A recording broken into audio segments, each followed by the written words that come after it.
सुप्रभात विद्यार्थियों। आज की तासिका में हम देखेंगे आज का सुविचार। बिना ग्रंथों का कक्ष बिना आत्मा का देह है। अर्थात बिना किताब का कमरा बिना आत्मा के शरीर जैसा है। जिस कमरे में किताब नहीं वह कमरा शरीर में आत्मा नहीं उसी प्रकार का है। समझे बच्चों? यानी आपको किताब आपके जीवन में बहुत महत्वपूर्ण स्थान रखती है। जिस प्रकार से हमारे शरीर को जीवित रखने के लिए आत्मा की आवश्यकता होती है, उसी प्रकार से जीवन जीने के लिए किताब की भी आवश्यकता है। किताब का वाचन भी हमेशा करना चाहिए। अब हम आगे की कविता देखते हैं। पिछली कविता में हमने पिछले भाग में किताबें कुछ कहना चाहती है सफदर हाशमी द्वारा रचित कविता देखी, जिसका एक परिच्छेद देखा हमने। एक बार मैं पुनरावृत्ति करती हूँ। किताबें करती है बातें बीते जमानों की, आज की कल की एक एक पल की, खुशियों की गमों की फूलों की बमों की, जीत की हार की प्यार की मार की। क्या तुम नहीं सुनोगे इन किताबों की बातें? किताबें कुछ कहना चाहती है, तुम्हारे पास रहना चाहती है। यहाँ किताबें हमसे बातें कर रही है, वे बीते जमानों की बातें करती है, आज की और आने वाले कल की बातें करती है, हर एक पल की बातें करती है, चाहे वह पल खुशी का हो या गम का हो। किताबों में फूलों के बारे में यानी प्रकृति के बारे में हमें पढ़ने मिलता है। बमों के बारे में यानी यहाँ पे बम यानी क्रूरता व्यवहार वाले मनुष्य के बारे में बताया गया कि जो बिना किसी वजह के बिना कारण के कई निरीह मनुष्य को मारते हैं जिनका कोई दोष नहीं होता है।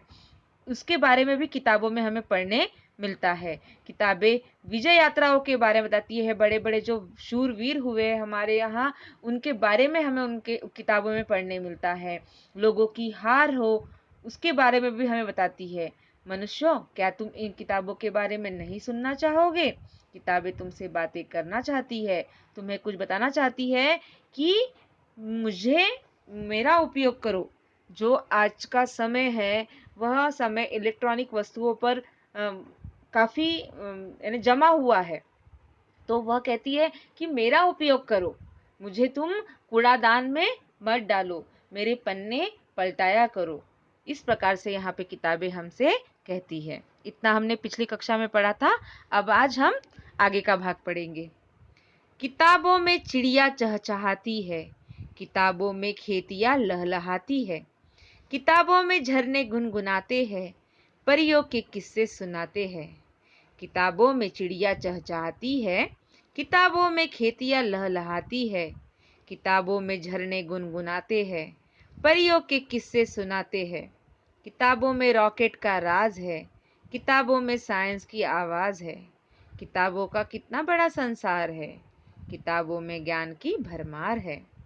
किताबों में रॉकेट का राज है, किताबों में साइंस की आवाज़ है, किताबों का कितना बड़ा संसार है, किताबों में ज्ञान की भरमार है। क्या तुम इस संसार में नहीं जाना चाहोगे? किताबें कुछ कहना चाहती है, तुम्हारे पास रहना चाहती है। यहाँ बहुत अच्छी बात बताई है। आपको अभी तक मालूम है कि सब किताबों के बारे में बताया जा रहा है कि किताबों में क्या क्या, आप जानते हो किताबों में हमें हर चीज़ मिलती है, हमारे समस्याओं का समाधान भी किताबों में ही मिलता है हमें। तो यहाँ कहती है, कह रहे हैं कवि सफदर जी कि किताबों में चिड़िया चहचहाती है। चिड़ियों के बारे में भी हमें किताबों में पढ़ने मिलता है। जैसे केदारनाथ अग्रवाल द्वारा रचित वह चिड़िया, जो ये कहानी बहुत अच्छी है जिसमें चिड़िया के बारे में वर्णन किया है, उसी प्रकार से उस चिड़िया का नाम लेखक पंकज बिष्ट, इन्होंने भी चिड़िया के ऊपर वर्णन किया गया है। तो ऐसी कहानियाँ हैं, ऐसी चीज़ें हैं जो हमें किताबों में पढ़ने आसानी से मिल जाती है। उसी प्रकार से खेतियाँ लहलाती, खेतियाँ यानी खेती, बागवानी, कृषि, इसके बारे में भी कई सारी किताबें हैं, जैसे कृषि, बागवानी, गुरुजी की खेती-बाड़ी, कृषि विज्ञान, अनेक प्रकार की पुस्तकें हमें मिलती है पढ़ने। किताबों में झरने गुनगुनाते हैं। भूगोल में देखिए आप, भूगोल ज्योग्राफी विषय में हमें झरने, नदी, तालाब, समुद्र, सागर, ये सब के बारे में उसमें जानकारी प्राप्त होती है। उसी प्रकार से कहा गया है परियों के किस्से सुनाती है। आपने कहा देखा है सुना है बचपन से, हमारी दादी नानी जो हमारे बड़े बुजुर्ग होते हैं वह हमें परियों की कहानियाँ सुना सुना के हम इतने बड़े होते हैं। तो ये सब किस्से भी हमें कहाँ सुनने पढ़ने मिलते हैं? सब किताबों में सुनने मिलते हैं, हमें किताबों में पढ़ने मिलते हैं। हमें दादी माँ की कहानी हो, नील परी की कहानी हो, एक थी राजकुमारी एक था राजकुमार, इस प्रकार की हमने कई कहानियाँ पढ़ी है। उसी प्रकार से आगे कहा है कि किताबों में रॉकेट का राज है, और जो किताबें हैं वह किताबों में रॉकेट का राज है। अलग अलग प्रकार के आपने देखा है कि रॉकेट का जो निर्माण है किस प्रकार से बनाया जाता है, किस लिए बनाया जा रहा है, किस उद्देश्य से बनाया जा रहा है, कब उसे इस्तेमाल किया जाता है, ये सब के बारे में हमें किताबों में भी पढ़ने मिलता है। अब्दुल कलाम जी द्वारा रचित अग्नि, यह पाठ भी बहुत अच्छा है, हमने 7वीं में पढ़ा भी है। उसी प्रकार आगे देखिए, किताबों में साइंस की आवाज़ें। अब साइंस, विज्ञान, रासायनिक, भौतिक, जीव, अ- अनेक प्रकार के हमें वैज्ञानिक दृष्टिकोण, वैज्ञानिक आविष्कार भी पढ़ने को मिलते हैं। किताबों का यह संसार बहुत बड़ा है, संसार यानी दुनिया बहुत बड़ी है। किताबों में ज्ञान की भरमार है, क्योंकि बड़े बड़े जो ग्रंथ हुए हैं जैसे रामायण, महाभारत, खंड काव्य, लघु काव्य, शिव पुराण, विष्णु पुराण, ये सब हमें ग्रंथों में, ये सब हमें किताबों के माध्यम से वाचन करने मिलते हैं बच्चों, और जीवन में ज़रूर इसका वाचन करना चाहिए। हम छोटी मोटी तो किताबें पढ़ते हैं, कहानियों की, मनोरंजनात्मक, अनेक प्रकार की किताबें पढ़ते हैं, विज्ञान से संबंधित, गणित से संबंधित, पर साथ साथ में हमें ग्रंथों का वाचन भी करना चाहिए जो हमें जीवन में मूल्य प्रदान करते हैं। क्या तुम इस संसार में नहीं जाना चाहोगे?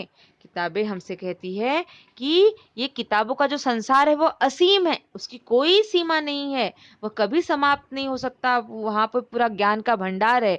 तो वह मानव से कहती है क्या तुम यहाँ घूमना नहीं चाहोगे? क्या तुम किताबों के संसार में जाना नहीं चाहोगे? किताबें तुमसे बातें करना चाहती है, वह तुम्हारे पास रहना चाहती है, वह तुम्हें कुछ बताना चाहती है। इस प्रकार कवि ने यहाँ पे किताब के माध्यम से मनुष्य के मानवीकरण को प्रस्तुत किया है, मन की बात को बताया है। अब हम इसका स्वाध्याय देखेंगे। इसके पहले हम देखते हैं कि जो लयात्मक शब्द है इसमें चहचहाती, लहलहाती, गुनगुनाते, सुनाते, राज, आवाज, संसार, भरमार, यह क्या है? लयात्मक शब्द है। देखिए इसमें आसपास अपने परिसर में आयोजित पुस्तक प्रदर्शनी देखिए और अपनी पसंद की एक पुस्तक खरीद कर पढ़िए। तो बच्चों अभी तो कोई पुस्तक प्रदर्शनी लगने वाली नहीं है, पर आपके पास कई पुस्तकें होगी, आपके माता पिता भी पुस्तकों का वाचन करते होंगे, तो जो पुस्तक आपने पढ़ी नहीं है वह पुस्तक आप ज़रूर पढ़िए। दूसरा, लेखनीय में हस्तलिखित पत्रिका का शुद्धिकरण करते हुए सजावटपूर्ण लेखन कीजिए। आपको हैंडराइटिंग, हस्तलिखित यानी हैंडराइटिंग, आपको एक पेज में यह कविता अच्छे से लिखनी है। पठनीय, पाठ्य पुस्तक की किसी एक कविता के केंद्रीय भाव को समझते हुए मुखर व मौन वाचन कीजिए। आपको जितनी अभी तक होगी है, 2 ही कविता हुई है हमारी, किताबें कुछ कहना चाहती है और पहली कविता, तो आपको कविता का मध्य भाव समझकर कविता का मौन वाचन करना है। ग्रंथ हमारे गुरु, कल्पना पल्लवन में दिया है, ग्रंथ हमारे गुरु, इस विषय में संदर्भ में स्वयं मत बताइए।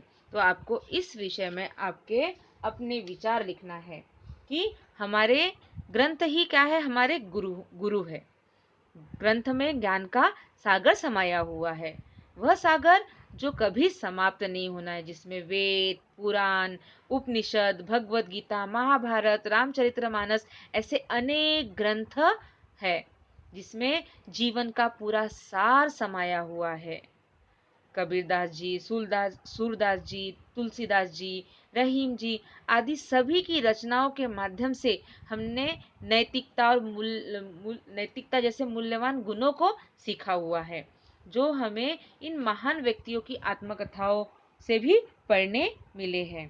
तो बच्चों आप इस प्रकार से आपके कई विचार आप इसमें लिखकर इस वाक्य को, ग्रंथ हमारे गुरु, इस विषय को आप स्पष्ट कर सकते हो आपके मत। मैंने कुछ आपको पॉइंट बताए हैं, आप इसी का आधार लेकर और अच्छे से लिखिए। ठीक है, तो आगे का कक्षा में हम आगे का स्वाध्याय देखेंगे। धन्यवाद।